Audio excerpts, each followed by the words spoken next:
The Raven and the Crow.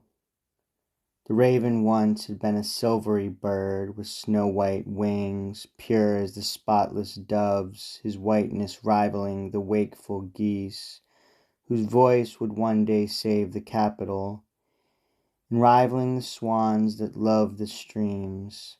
His ruin was his tongue. His chattering tongue turned that white color to its opposite.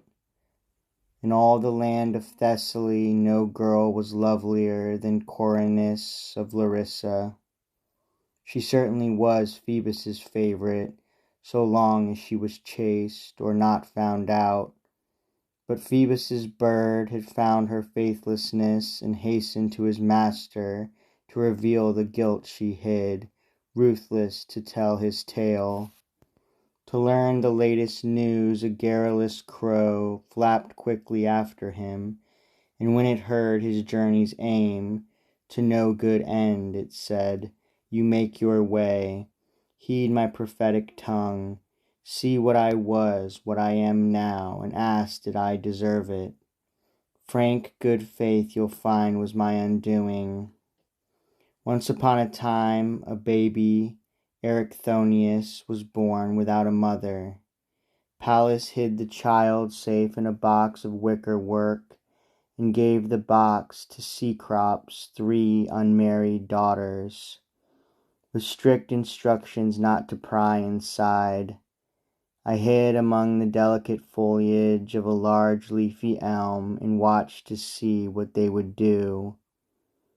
2, Pandrosus and Herse, impeccably observed their trust, but one, Aglaurus, called them cowards and untied the fastenings. And there inside they saw the baby, and beside him stretched a snake. I told the goddess all the thanks I got was to be banished from Minerva's sight, reduced to rank below the bird of night. My punishment might well warn birds to watch their tongues and take no risks. No doubt you think I pestered her, and not that she chose me. Ask Pallas then herself. Of course she's angry, but not too angry to admit the truth. My father was the famous king of Phocis, Coronius, as the world knows well enough, and I was a princess, and I was wooed, you must not laugh, by many a wealthy man. My beauty doomed me. One day on the shore, pacing across the sand with long, slow strides, as I still do, the sea god saw me there, and fell in love with me. And when his pleas and winning words proved but a waste of time, he tried to force me. In my flight I left the hard, firm beach, and soon, in the soft sand, was quite worn out. In vain. I cried for help to gods and men. No human heard my voice. A virgin's anguish moved the virgin's heart, and Pallas brought her aid. I raised my arms to heaven. Along my arms a sable down of feathers spread. I strove to throw my cloak back from my shoulders. That was feathers too, deep-rooted in my skin. I tried to beat my hands on my bare breast and had no hands nor bare breast any more. And then I ran and found the sand no longer clogged my feet. I skimmed the surface. In a trice I soared high up into the air, and I was given to Pallas, her companion without stain. But what good was it if Nyctimene, she who was made a bird for her foul sin, supplants me in my place of privilege? Or have you never heard the tale, renowned all over Lesbos, how Nyctimene outraged her father's bed? Bird she may be, but shuns the daylight and the watching eye, guilt cursed, her shame shut in the dark unseen, an utter outcast from the sky's bright sheen. Confound your croaks of doom, the raven cried, I scorn false prophets.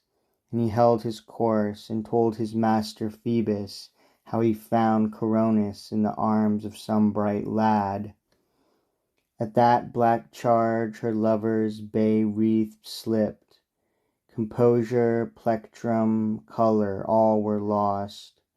Swept in a storm of rage, he seized his bow by habit, strung the string, and shot a shaft unerring, inescapable, to pierce her breast, whereon so often his own had lain. She screamed, and as the arrow came away, her fair white skin was drenched in crimson blood. It could have been, she moaned, that I had borne your child before you punished me, but now we two shall die together. And her life ebbed with her blood. She breathed her latest breath, and through her body stole the chill of death.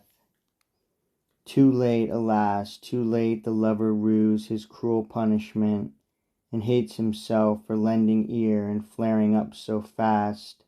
He hates the bird who blithely forced on him the knowledge of that guilt, that fount of grief. He hates his bow, his arrows, hates his hand so rash, so hasty, hugs her huddled there, and tries if some late salve may vanquish fate, and practices his healing art in vain. And when he finds all fails and sees the pyre stands ready, and her body soon to burn in the last funeral flames, then, since the gods may never wet their cheeks with tears, he groans deep from the very bottom of his heart, as a cow groans, who sees before her eyes, upon the forehead of her suckling calf, with echoing crash the high-held hammer fall. He poured, unthanked, sweet perfumes on her breast, gave her a loving last embrace, and mourned with all due obsequies her death undue. But that his seed should perish in that fire, Phoebus could not endure, and snatched his son out of his mother's womb, out of the flames, and carried him to two-formed Chiron's cave. As for the raven, whose report was right, and hopes ran high, he turned him black as night, banned from the breed of birds whose colour's white.